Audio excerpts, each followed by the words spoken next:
Hello traders, good morning. I am Stephen Davis, Senior Market Strategist, RJO Futures, here to talk to you about the grain markets this morning. We'll start with the corn market. Okay, short covering continues to support corn in here. It's awful top. You got 3-4 tops here on the corn market, so we'll see what happens. It's February now, February 2nd. U.S. farmers are getting ready for the planting season, so we're going to get ready and talk about planting. And so far, planting soybean acres, the bias is more soybean acres at the expense of corn acres. A couple things about corn planting. The U.S. farmer is very good at planting corn. Number two, corn costs more to put in the ground, more fertilizer. I find an interesting report out of China. Natural gas is a big component of fertilizer. China's been using all of their natural gas to warm their homes and factories and businesses at the expense of their fertilizer plants. So shutting down of fertilizer plants. Keep in mind, China, food security is a #1 concern over there. So fertilizer prices, there's so much of it in the world. Prices are supposed to be down here a little bit, and it's been rallying. I'm not sure what it means here early in February, but I find it very fascinating. So we'll see. And then lastly, don't bet against the U.S. farmer. They're a resourceful group. They get it done in all kinds of different situations. So we'll keep talking about that. Okay, the soybean market. We're down here this morning, down about 5 cents. We're in a weather market in Argentina.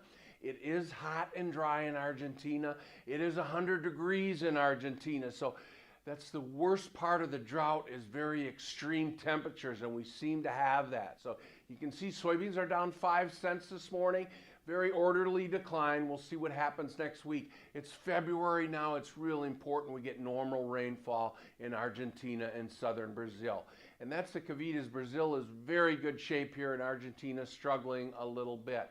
Okay, the soybean meal. It's strong demand for soybean meal. Here's our next chart of soybean meal. You can see on January 16th, we gapped higher. See if you can see that. Be aware of your gaps on your charts. Gaps, if I can call gap theory, it's very simple, and keep in mind sometimes simple is genius. So we had this big run up in soybean meal. Argentina is the biggest soybean meal shipper in the world today. Now we're backing and filling. U.S. soybean crush is at record production. That's positive. But soybean exports are lagging here. That's not so positive. So we see if we can pick up on this. Okay, the Chinese Lunar New Year is a couple of weeks, so see if we can't get a pickup in soybean demand from China here before their Chinese holiday. All right, the wheat market, the last few weeks I've been coming in here talking about wheat. This is how bull markets start. We gap higher, a capitulation of selling dries up, and we gap higher here. So our next chart of wheat, you can see, this is a Kansas City wheat. You can see the gaps on Kansas City wheat chart, really good. So the Chicago wheat has gaps on it as well. You talk to farmers in Kansas, some of them tell you, hey, if this wheat crop doesn't improve, we're going to take insurance on our hardwood winter wheat.